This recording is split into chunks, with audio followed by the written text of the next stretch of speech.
Welcome back to cyber security informal talk. आज का हमारा टॉपिक जीसीपी पे रहेगा ऑन इट्स केएमएस की।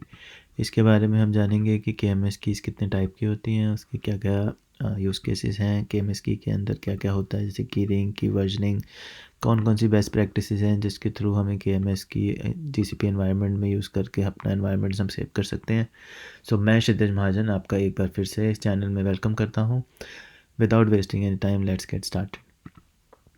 हम यूज़ केसेस के बारे में बात करेंगे जिसमें केएमएस यूज़ होती है, मगर हम उससे पहले ये देखेंगे कि हमारे एनवायरनमेंट में कौन कौन सा ऐसा सेंसिटिव डाटा है जिसको हमें प्रोटेक्ट करना चाहिए। तो पहला तो होता है क्रिप्टोग्राफिक कीज़। सेकंड होता है आपका क्रेडेंशियल्स, लाइक आपके कोई भी automation tools like Jenkins, GitHub, GitLab, इन सब के जो क्रेडेंशियल होते हैं आपको वो कहीं सिक्योरली सेव करने चाहिए। थर्ड टाइप का आपका सीक्रेट्स होते हैं, जैसे कि आपकी एपीआई की के सीक्रेट्स लगेगी, यूज़र नेम एंड पासवर्ड और सुपर एडमिन के पासवर्ड्स, आपकी वेब एपीआई के टोकन्स लाइक ओथ, और अगर आप सैमल यूज़ कर रहे हैं फॉर थर्ड पार्टी इंटीग्रेशन। तो ये सारे टाइप के जो आपका सेंसिटिव डेटा होता है एनवायरनमेंट में, इसको आपको सिक्योर करना होता है। अब केएमएस की के यूज़ केसेस के बारे में बात कर लेते हैं, मगर उससे पहले आपको ये समझना ज़रूरी है कि जो केएमएस सर्विस है जीसीपी की वो कंप्लायंट है FIP 140-2 से। इसका मतलब ये होता है कि अगर आप केएमएस की सर्विस यूज़ कर रहे हैं तो आप most of the government regulations और इंडस्ट्रियल रेगुलेशंस से कंप्लायंट हैं। तो यूज़ केसेस में बात कर लेते हैं। तो पहले तो कंप्लायंस है, रेगुलेटरी कंप्लायंस जो गवर्नमेंट से आ सकती हैं या इंडस्ट्री बेस्ड हो सकती हैं। तो उस केस में आप केएमएस यूज़ कर सकते हैं। अगर आपके पास रिक्वायरमेंट है कि आपकी जो केएमएस कीज़ हैं या आपकी क्रिप्टोग्राफिक कीज़ हैं जो हार्डवेयर में सेव होने चाहिए, तो उस केस में भी आप जीसीपी केएमएस यूज़ कर सकते हैं, बिकॉज जीसीपी क्लाउड एचएसएम आपको प्रोवाइड करता है। अगर आपकी रिक्वायरमेंट ये है कि आपकी कीज़ ऑलरेडी आउटसाइड है किसी हार्डवेयर एचएसएम में, तो आप वहाँ से आप कीज़ को जीसीपी एनवायरनमेंट में इंपोर्ट कर सकते हैं थ्रू रैपिंग, और उसके बाद आप जीसीपी एनवायरनमेंट में उसको यूज़ कर सकते हैं। अब हम नेक्स्ट स्लाइड में ये देखेंगे कि क्लाउड के अंदर कौन कौन सी सीक्रेट सर्विसेज हैं जो जीसीपी प्रोवाइड करता है। तो इसमें दो सर्विसेज हैं, एक आपकी होगी क्लाउड केएमएस और सेकंड होगी सीक्रेट मैनेजर। आज हम क्लाउड केएमएस के बारे में बात करेंगे। इसकी बेनिफिट ये हैं कि इससे आप अपना एनवायरनमेंट सिक्योर रख सकते हैं और अवॉइड कर सकते हैं insecure practices like storing your secrets in the codes and etcetera. KMS के 3 टाइप्स होते हैं।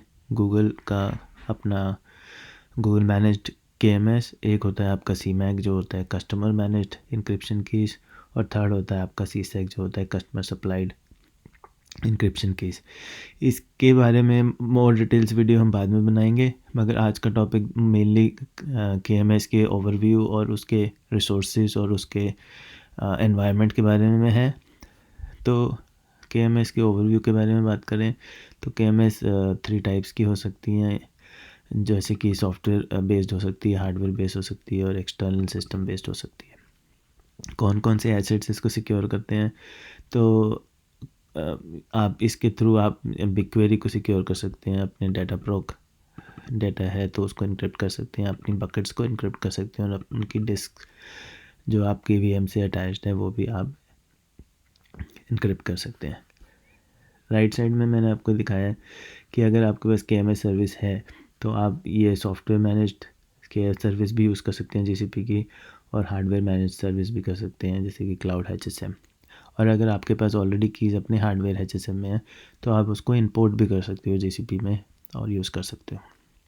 अब नेक्स्ट स्लाइड में हम बात कर लेते हैं कि जो जीसीपी की केएमएस कीज़ होती हैं उसके अंदर होता क्या है। जीसीपी के अंदर मेनली 3 चीज़ें होती हैं केएमएस में। एक होती है की रिंग, सेकंड होती है की, और थर्ड होती है की वर्जनिंग। अगर आप ये राइट साइड में ये डायग्राम देखें तो पहले ये समझ लें कि की रिंग जो होती है वो टॉप लेवल ग्रुपिंग होती है, उसके अंदर डिफरेंट कीज़ हो सकती हैं और हर एक की का डिफरेंट वर्जन हो सकता है। तो इस डायग्राम को माइंड में रखते हुए मैं आपको ये डिस्क्राइब करता हूँ कि जो ये की रिंग होती है ये आपका जो होती है नेम्ड ऑब्जेक्ट होती है जो कि टॉप लेवल ग्रुपिंग होती है, और इसके अंदर एक से ज़्यादा कीज़ होती हैं, और इसमें इसका जो नेम है वो यूनिक होना ज़रूरी नहीं है, मगर एक लोकेशन में एक ही नेम हो सकता है।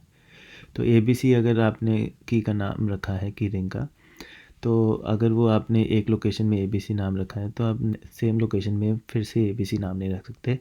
मगर आपने अगर लोकेशन चेंज करी है KMS के लिए तो उस केस में आप ABC फिर से यूज़ कर सकते हैं। अब सेकंड हम बात कर लेते हैं की। तो हर एक की जो होती है उसके अंदर लोकेशन होती है और की रिंग का नाम होता है। तो जैसे कि इस डायग्राम में आप देख रहे हैं की रिंग के अंदर मल्टीपल कीज़ हो सकती हैं और कीज़ के अंदर मल्टीपल वर्जन्स हो सकते हैं। तो एक की के अंदर मल्टीपल वर्जन्स हो सकते हैं और इसके अंदर क्या स्पेसिफाई होता है, इसके अंदर से स्पेसिफाई होता है कि उसका पर्पस क्या है और उसका टाइप क्या है। टाइप में हो सकता है सिमेट्रिक की, एसिमेट्रिक की, वेरीफाई की। और पर्पस में आप उसका जो पर्पस होता है वो होता है एल्गोरिथम बेस्ड। तो उसका पर्पस का मतलब हो गया कि उसमें कौन सा एल्गोरिथम यूज़ हुआ है। ये चीज़ें कंबाइन करके एक की बनती है। अब एक की के अंदर जैसे कि आप राइट हैंड साइड में देख रहे हैं बहुत सारे वर्जन्स हो सकते हैं। तो उस वर्जन के अंदर मेनली क्या होता है जो आपको समझना है वो ये है कि अगर आपकी की डिस्ट्रॉय करती है, अगर आपकी की डिलीट होती है तो उसके सारे वर्जन्स अपने आप डिलीट हो जाते हैं। सेकंड आप इम्पॉर्टेंट चीज़ ये जानना है कि अगर एक की के अंदर मल्टीपल वर्जन्स हैं तो आप CLI कमांड के थ्रू या कंसोल के थ्रू ये डिसाइड कर सकते हैं कि इन सारे वर्जन में से कौन सा प्राइमरी वर्जन होगा। सेम लाइक टैगिंग, अगर आपने कभी गिटहब या गिटलैब यूज़ किया है तो उसमें आप अगर न्यू टैग या न्यू वर्जन बनाते हैं it is the same concept. अब हम नेक्स्ट स्लाइड पे ये बात कर लेते हैं कि अगर आप GCP के एनवायरनमेंट में KMS यूज़ कर रहे हो तो कौन कौन सी बेस्ट प्रैक्टिसेस हैं जो आपको माइंड में रखनी चाहिए वाइल यूजिंग KMS इन GCP। इसमें जो सबसे इम्पोर्टेंट बात यह है कि अगर बेस्ट तो यही है कि आप एक डिफरेंट प्रोजेक्ट बना लें, एक डेडिकेटेड प्रोजेक्ट बना लें ओनली फॉर KMS।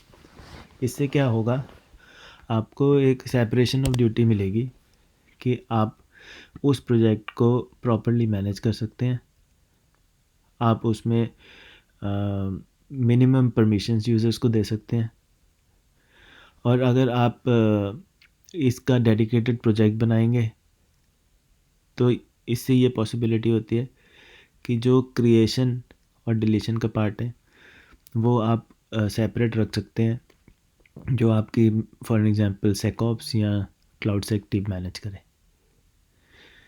तो ये जो डेडिकेटेड प्रोजेक्ट है ये बहुत इम्पोर्टेंट है, इसके थ्रू आपकी काफ़ी प्रॉब्लम सॉल्व हो जाती हैं।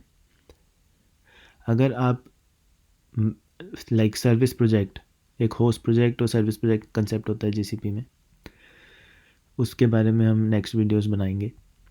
मगर अगर फॉर एन एग्जांपल आपका जो प्रोजेक्ट है उसी में KMS की आप अगर बना रहे हैं तो हो सकता है कि वो डेवलपर बाय मिस्टेक या अगर वो प्रोजेक्ट हैक हो गया तो हैकर के पास वो की आ जाएगी और वो उस की से आपका पूरा डाटा डिक्रिप्ट करके यूज़ कर सकता है।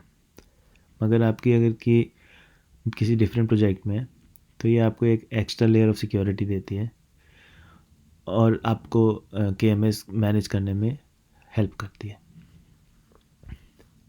तो अब बात कर लेते हैं कि हम जो नेक्स्ट टॉपिक्स हैं उस पर क्या क्या डिस्कस करेंगे KMS से रिलेटेड। तो उसमें हम बात करेंगे कि कौन कौन से प्री डिफाइंड रूल्स हैं जो आप यूज़ कर सकते हैं फॉर लीस्ट प्रिविलेजेस। कम से कम हमें राइट्स और परमिशंस देनी चाहिए यूज़र्स को, जिससे कि वो अपने KMS की के टास्क परफॉर्म कर ले। जैसे कि अगर किसी एप्लीकेशन का काम सिर्फ इनक्रिप्ट करना है तो हम सिर्फ उसको सिर्फ इनक्रिप्शन की ही परमिशन दें, ना कि इनक्रिप्शन और डिक्रिप्शन दोनों की।